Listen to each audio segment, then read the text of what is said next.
காய்கறிகள், தொலைக்காட்சி பெட்டி உள்ளிட்ட 33 வகையான பொருட்களுக்கு ஜிஎஸ்டி வரி குறைக்கப்பட்டுள்ளது. மேலும் சினிமா டிக்கெட்டுகளுக்கான வரியை குறைத்தும் ஜிஎஸ்டி கவுன்சில் கூட்டத்தில் முடிவு செய்யப்பட்டுள்ளது.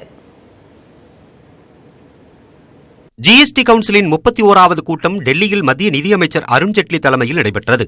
இந்த கூட்டத்தில் தமிழகம் சார்பில் மீன்வளத்துறை அமைச்சர் ஜெயக்குமார் கலந்து கொண்டார். இந்த கூட்டத்தில் 33 வகையான பொருட்களின் வரியை குறைக்க முடிவு செய்யப்பட்டது. இதன்படி 32 அங்குலம் வரையிலான அகலம் கொண்ட கம்ப்யூட்டர் மானிட்டர்கள், தொலைக்காட்சி பெட்டிகள், லித்தியம் பேட்டரியால் ஆன பவர் பேங்குகள், டிஜிட்டல் மற்றும் வீடியோ கேமராக்கள், ரீட்ரெட் டயர்கள் உள்ளிட்ட 6 வகையான பொருட்கள் மீதான வரி 28 விழுக்காட்டிலிருந்து 18 விழுக்காடாக குறைக்கப்பட்டுள்ளது. மேலும் மாற்றுத்திறனாளிகள் பயன்படுத்தும் வண்டிகளுக்கான உதிரி பாகங்கள் மீதான வரி 28 விழுக்காட்டிலிருந்து 5 விழுக்காடாக குறைக்கப்பட்டுள்ளது. வாகனங்களுக்கான 3ஆம் நபர் காப்பீட்டு பிரிமியம் மீதான வரி 18 விழுக்காட்டிலிருந்து 12 விழுக்காடாக குறைக்கப்பட்டுள்ளது. மேலும் வாக்கிங் ஸ்டிக்குகள், ஃப்ளை ஆஷ் பிளாக்குகள் மீதான வரி 12 விழுக்காட்டிலிருந்து 5 விழுக்காடாக குறைக்கப்பட்டுள்ளது. பதப்படுத்தப்பட்ட மற்றும் பச்சை காய்கறிகள் மீது 5 விழுக்காடாக இருந்த வரி முற்றிலும் நீக்கப்பட்டுள்ளது. கூட்டத்திற்கு பிறகு செய்தியாளர்களிடம் பேசிய அமைச்சர் ஜெயக்குமார், சினிமா டிக்கெட்டுகளுக்கான வரியை குறைக்க வேண்டும் என்று தமிழக அரசு விடுத்த கோரிக்கையை குறித்து ஆலோசிக்கப்பட்டதாக தெரிவித்தார். இதனையடுத்து 100 ரூபாய்க்கு மேல் விலையுள்ள சினிமா டிக்கெட்டுகளுக்கான வரியை 28 விழுக்காட்டிலிருந்து 18 விழுக்காடாகவும், 100 ரூபாய்க்கு கீழ் விலையுள்ள சினிமா டிக்கெட்டுகளுக்கான வரி 18 விழுக்காட்டிலிருந்து 12 விழுக்காடாகவும் குறைக்கப்பட்டுள்ளதாக அமைச்சர் ஜெயக்குமார் கூறினார். சினிமாவை பொறுத்தவரை இப்போ 28%, 100 ரூபாய்க்கு மேலே இருக்கிறது அது 18% இருக்கும். ஓகேவா? சினிமா தாராளமாக பார்க்கறதுக்கு வசதி. ஆமாம் 18.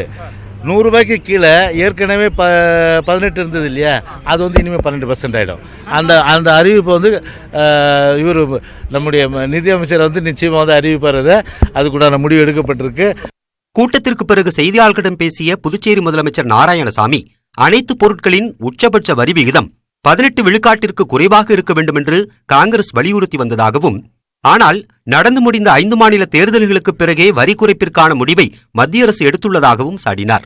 ஜிஎஸ்டி கவுன்சிலில் பலமுறை இந்த வாதத்தை நாங்கள் வைத்தும் அவர்கள் ஏற்றுக்கொள்ளாமல், இப்பொழுது இந்த 3 மாநில தேர்தல் முடிவு வந்த பிறகு அவர்கள் அதை ஏற்றுக்கொண்டு இப்பொழுது குறைப்பதற்கு இன்று முடிவு செய்திருக்கிறோம்.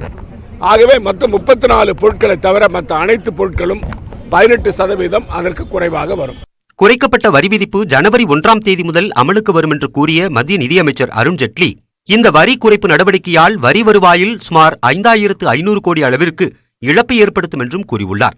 ஜிஎஸ்டி கவுன்சிலின் புதிய முடிவை தொடர்ந்து 28 விழுக்காடு வரி வரம்பில் 34 வகையான பொருட்கள் மட்டுமே இருக்கும் என்பது குறிப்பிடத்தக்கது. சிமெண்ட் மற்றும் வாகன உதிரி பாகங்களுக்கு தற்போது வரி குறைப்பு செய்யப்படவில்லை.